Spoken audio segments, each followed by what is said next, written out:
Let us embark on a voyage of the mind, a journey through the labyrinth of human experience, as we explore a profound truth that lies at the heart of our existence. You can't change anything without accepting it. Now, you might be thinking, Alan, what on earth do you mean by that? Surely, to change something, we must reject it, fight against it, push it away. But therein lies the grand illusion, the cosmic joke that has been playing out since the dawn of consciousness.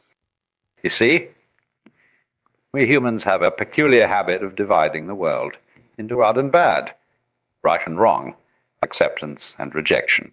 We create these artificial boundaries, these imaginary lines in the sand, and then we spend our lives hopping from one side to the other, never realizing that the line itself is nothing but a figment of our imagination. Let's pause for a moment and consider, what does it truly mean to accept something? Is it a passive resignation, a throwing up of hands in defeat? Oh no, my friends, it is nothing of the sort. Acceptance, in its purest form, is a radical act of awareness, a total embracing of reality as it is, not as we wish it to be. Imagine, if you will, a mighty river. This river, like the flow of life itself, is constant, powerful, and ever-changing. Now picture yourself standing in this river, feeling the cool water rushing past your legs. You have two choices. You can struggle against the current, fighting with all your might to remain in one spot, or you can accept the flow, allow it to support you, and use its power to guide your journey.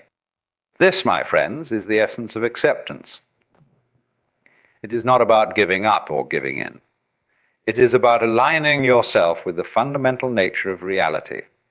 It's about recognizing that the only constant in this universe is change itself. But why, you might ask, is acceptance so crucial for change? Now we're getting to the heart of the matter. You see, when we reject something, when we push against it with all our might, we create resistance. And what happens when we resist? We become rigid, inflexible, like a tree that refuses to bend in the wind. And what happens to that tree when a storm comes?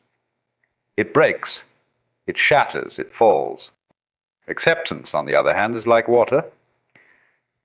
Water doesn't resist. It flows, it adapts, it finds a way around obstacles. Be water, my friends, for in acceptance we find the key to true change. Now, let's delve deeper into this paradox. Consider for a moment your own life, your own struggles, your own desires for change.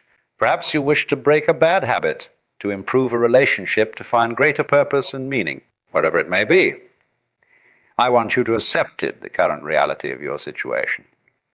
You see, many of us live in a state of constant denial. We refuse to see things as they are, preferring instead to dwell in a world of should be and if only. We say to ourselves, I should be more productive, I should be happier, if only I had more money, more time, more love. But in doing so, we create a gap between reality and our expectations, and it is in this gap that suffering is born. Acceptance, my friends, is the bridge that spans this gap. It is the recognition that reality is what it is, regardless of our opinions about it. It is the understanding that the present moment, this very instant, is the only true reality we have. But here's the beautiful paradox. When we fully accept what is, we create space for what could be. It's like the breath, you see. To take in new air, you must first exhale completely. You must empty yourself to make room for the new. In the same way, when we accept our current reality without judgment, without resistance, we create a space for transformation. We open ourselves to new possibilities, new perspectives, new ways of being. Let me share with you a Zen story that illustrates this point beautifully. There was once a university professor who came to visit a Zen master. The professor was full of knowledge and opinions about Zen, and he talked on and on about his understanding. The Zen master listened patiently and then offered the professor a cup of tea. As the master poured the tea, the cup began to overflow, but he kept pouring. The professor watched the overflow until he could no longer restrain himself. Stop, the cup is full. No more will go in, like this cup. The master replied, you are full of your own opinions and speculations. How can I show you Zen unless you first empty your cup? This, my friends, is the essence of acceptance.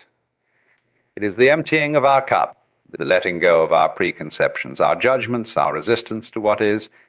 Only when we empty ourselves in this way can we create space for true change. Acceptance is not passivity. It is not resignation or defeat. Quite the contrary. Acceptance is the foundation upon which all meaningful action is built. It is the solid ground from which we can leap into new possibilities. Think of it this way. Imagine you're lost in a forest. You have a map, but you've been wandering for hours and nothing seems to match up. What's the first step in finding your way? It's accepting that you are, in fact, lost. It's acknowledging your current position. No matter how uncomfortable or undesirable it might be, only when you accept where you are can you begin to chart a course to where you want to be. This is true in the forest, and it's true in life. We must start from where we are, not from where we wish we were. Now, I can almost hear some of you thinking, but Alan, what about injustice? What about cruelty and oppression? Surely we shouldn't accept these things, and you're absolutely right, my friends, but here's the key. Accepting reality doesn't mean we approve of it or that we don't work to change it. It simply means we acknowledge it as it is, without wasting energy on denial or wishful thinking. Consider the great change makers of history.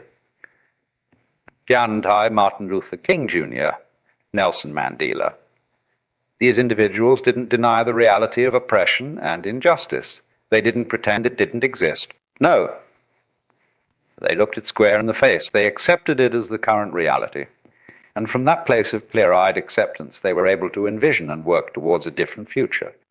You see, true change comes not from fighting against what is, but from creating what could be.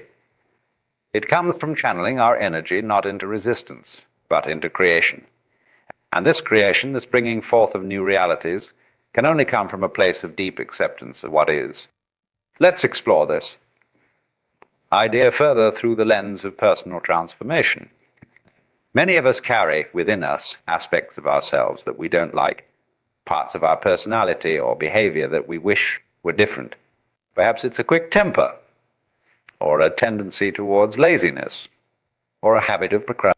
Our typical response to these traits is to fight against them. We bear out ourselves, we make resolutions, we try to force ourselves to be different. But what happens? More often than not, we find ourselves stuck in the same patterns, the same behaviors, feeling frustrated and defeated. But what if, instead of this constant battle, we tried acceptance? What if we said to ourselves, yes, this is a part of me. This is how I am right now. Not with resignation or defeat, but with compassion and understanding. You see, when we accept these parts of ourselves, something miraculous happens. The energy that was once spent on internal conflict, on self-judgment and resistance, is suddenly freed up. And with this newfound energy, we can begin to explore why we behave the way we do. We can start to understand the roots of our actions, the needs that our behaviors are trying to meet. And from this place of understanding, real change becomes possible. Not through force or willpower, but through insight and compassion. We begin to see new possibilities, new ways of meeting our needs that don't require the old behaviors. This, my friends, is the alchemy of acceptance. It turns the lead of our current reality into the gold of new possibilities. It transforms our relationship with ourselves and with the world around us. Acceptance is not always easy. In fact, it can be one of the most challenging things we ever do. Why? Because it requires us to let go of our illusions, our fantasies, our comforting delusions about how things should be. Acceptance asks us to face reality as it is in all its messy, uncomfortable, sometimes painful glory. It asks us to embrace uncertainty, to acknowledge our lack of control over many aspects of life. And for many of us, that can be terrifying. In that terror, in that discomfort, lies the seed of true freedom. For when we accept life as it is, when we stop struggling against the fundamental nature of reality, we find a peace that no external circumstance can shake. Think of it like surfing. A novice surfer fights against the waves, trying to impose their will on the ocean. But an experienced surfer, they accept the nature of the waves. They work with them, flow with them, and in doing so, they find exhilaration and joy. Life, you see, is much like that ocean. We can't control the waves, but we can learn to surf. And the first step in learning to surf is accepting the nature of the waves. Now, let's extend this metaphor of surfing to our everyday lives. How often do we find ourselves resisting the waves of our experience? How often do we say, this shouldn't be happening, or I can't stand this, or why me? But what if, instead of this resistance, we learn to say, so this is what's happening now. Not with resignation, but with curiosity, with openness, with a willingness to engage with life as it is. This shift from resistance to acceptance is the key to unlocking our potential for change. Because when we accept what is, we free up enormous amounts of energy. Energy that was previously tied up in denial, in wishful thinking. And it's this energy, this freed up life force, that allows us to effect real change in our lives and in the world around us. Let me give you an example. Imagine you're in a job you don't like. Every day you go to work feeling resentful, angry, wishing you were somewhere else. You resist your reality, and in doing so, you suffer. Not only that, but your resistance prevents you from seeing opportunities for change that might be right in front of you. But what if you accepted your current situation? What if you said, yes, this is where I am right now, this is my reality? Suddenly you might find yourself more present, more engaged. You might start to notice aspects of your job that you hadn't seen before. You might discover skills you're developing or connections you're making. And from this place of acceptance, you're in a much better position to make a change. Maybe you'll find ways to improve your current job. Maybe you'll discover a passion that leads you in a new direction. Or maybe you'll gain the clarity and courage to seek a new opportunity. The point is, acceptance doesn't mean you have to stay in a situation you don't like. It simply means you stop wasting energy fighting against what is, and instead use that energy to create what could be. This principle applies not just to our external circumstances, but to our internal landscape as well. Think about the emotions we typically label as negative: anger, fear, sadness, jealousy. How much energy do we expend trying to push these emotions away, to pretend they don't exist, to judge ourselves for feeling them? But what if we accepted these emotions as part of the rich tapestry of human experience? What if, instead of saying, I shouldn't feel this way, we said, this is what I'm feeling right now? You see, emotions are like weather patterns in our internal world. They come and go, they intensify and fade all on their own. Our resistance to them, our attempt to control them, is like trying to hold back the tide. It's exhausting and ultimately futile. But when we accept our emotions, when we allow them to be as they are without judgment, something remarkable happens. We create space around them. We can observe them with curiosity rather than being consumed by them. And in that space, we find the freedom to choose how we respond. This is the paradox of acceptance. By fully embracing what is, we create the possibility for change. By saying yes to our current reality, we open the door to new realities. Now, I can hear some of you thinking, but Alan, isn't this all rather selfish? What about the big problems in the world? What about social injustice, environmental destruction, poverty? Well, my friends, this is where the rubber meets the road, where the personal becomes political. You see, the principle of acceptance as a catalyst for change applies just as much to these larger issues as it does to our personal lives. How can we effectively address any problem if we're in denial about its existence or its true nature? How can we create meaningful solutions if we are operating from a place of wishful thinking rather than clear-eyed reality? The great activists and change makers throughout history understood this principle deeply. They didn't sugarcoat reality or pretend things were other than they were. They looked unflinchingly at the truth of their situations, accepted that truth, and then worked tirelessly to change it. Martin Luther King Jr. didn't deny the reality of racial injustice in America. He accepted it as the current state of affairs, and from that acceptance, he was able to articulate a powerful vision of what could be. His famous I Have a Dream speech is a masterclass in holding both acceptance of current reality and a vision for a different future. Similarly, environmentalists don't deny the reality of climate change or biodiversity loss. They accept these as current facts, and from that acceptance they can work effectively towards solutions. Denial or wishful thinking would only hinder their efforts. You see, acceptance in this context isn't about approving of injustice or destruction. It's about acknowledging reality as it is so that we can engage with it effectively. It's about not wasting energy on denial or magical thinking, but instead channeling that energy into creative problem solving and action. This principle of acceptance as a foundation for change applies to every level of our existence, from our innermost thoughts and feelings, to our personal relationships, to our societies and our planet as a whole. Here's the rub. True acceptance is not something we do once and then we're done. It's a continuous practice, a moment-by-moment choice to engage with reality as it is, rather than as we wish it to be. This practice of acceptance is at the heart of many spiritual and philosophical traditions. In Buddhism, it's part of what's called mindfulness, the practice of being fully present with our experience. In Taoism, it's expressed in the concept of wu wei ai, non-forcing or effortless action that's in alignment with the natural flow of things. But you don't need to be a Buddhist or Taoist to practice acceptance. It's a fundamentally human capacity, one that we can all cultivate with patience and practice. So how do we do this? How do we cultivate this radical acceptance that opens the door to change? First and foremost, we must learn to be present.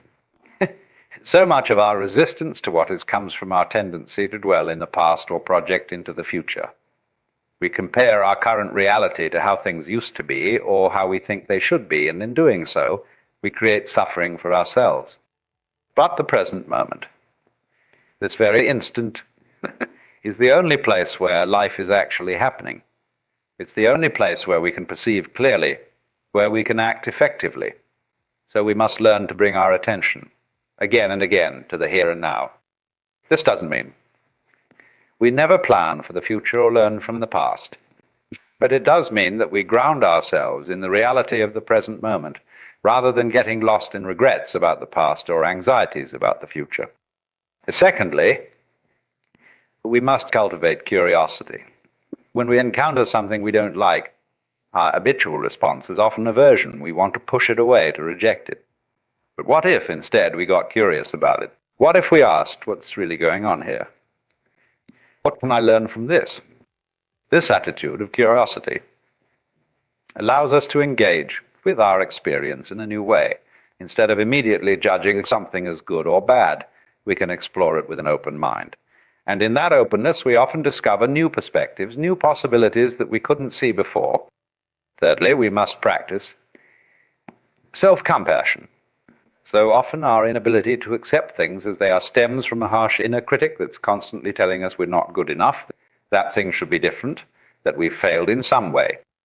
But what if we treat ourselves with the same kindness and understanding that we would offer to a good friend? What if instead of harsh self-judgment, we offered ourselves compassion and support? This doesn't mean we never strive to improve or grow, but it does mean that we do so from a place of self-acceptance and self-love, rather than self-rejection and self-hate.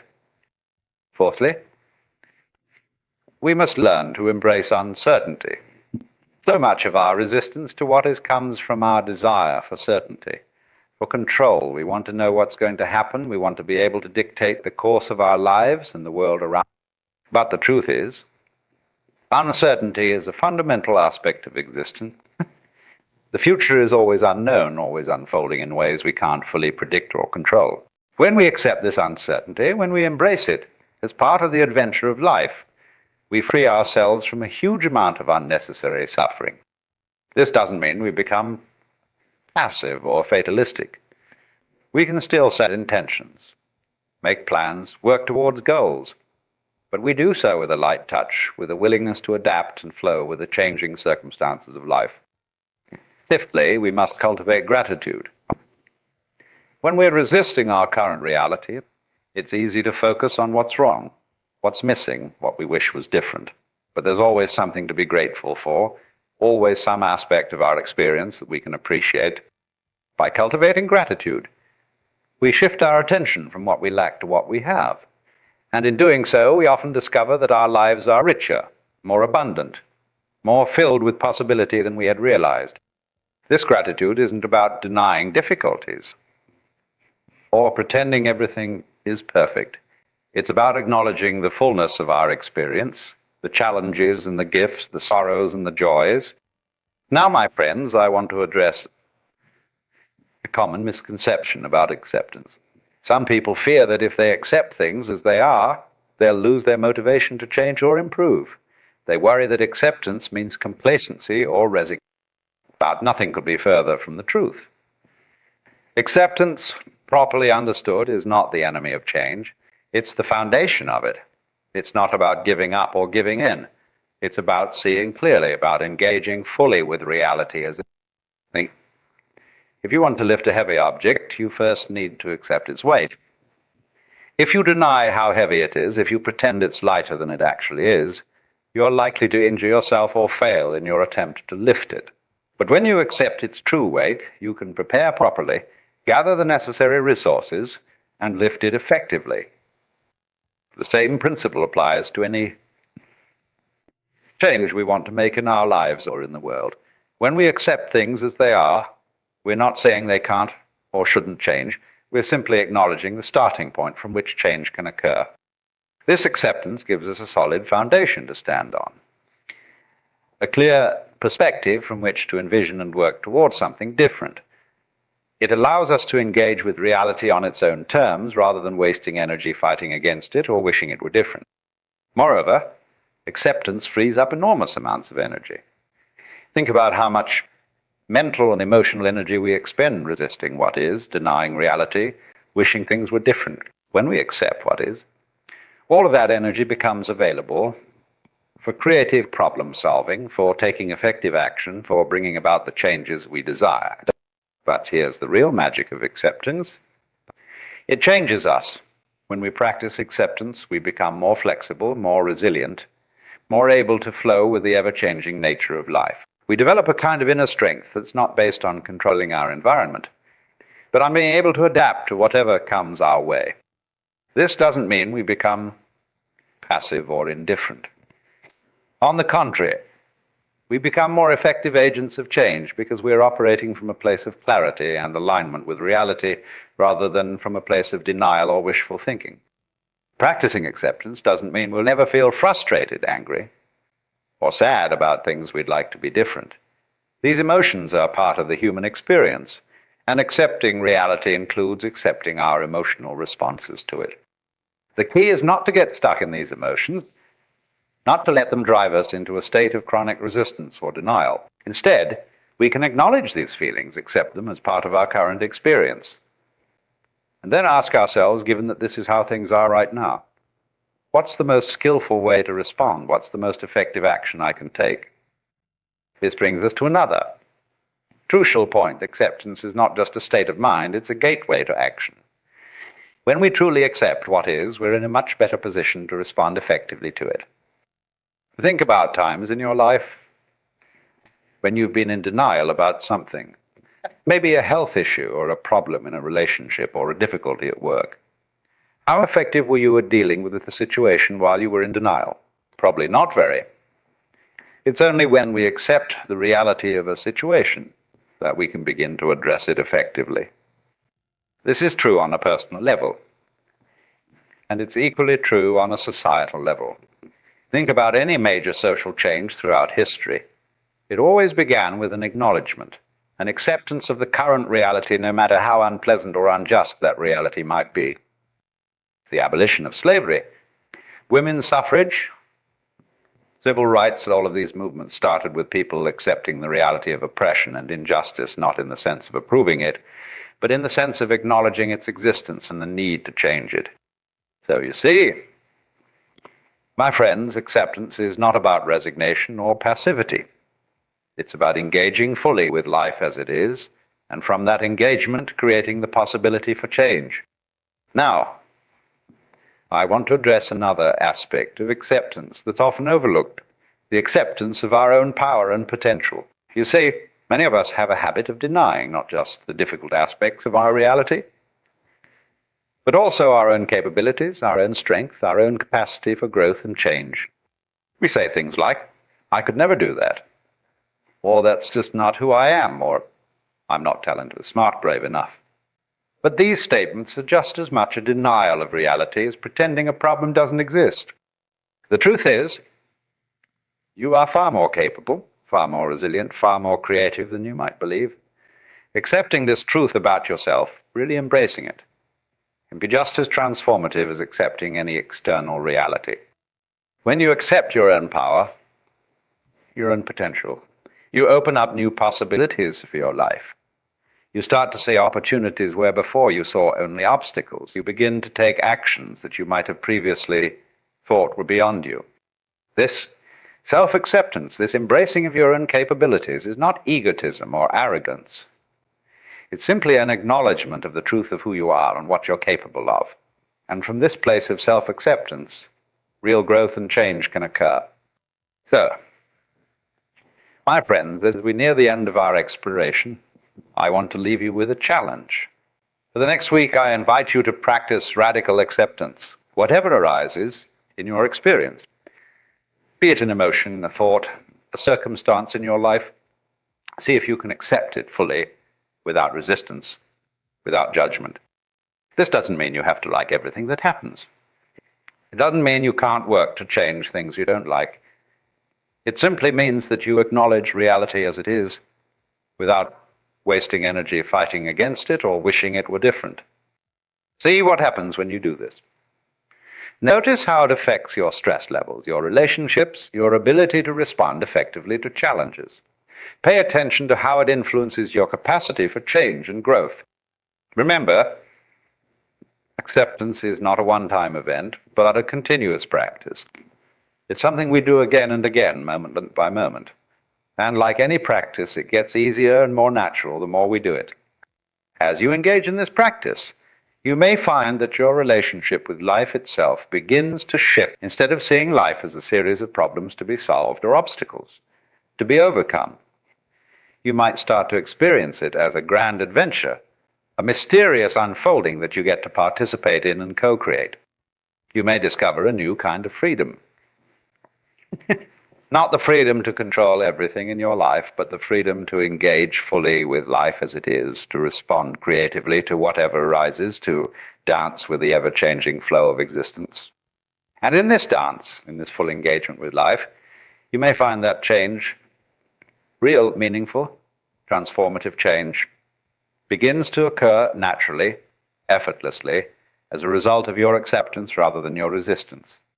For my dear friends, embrace the paradox, accept what is, and in that acceptance, create the possibility for change.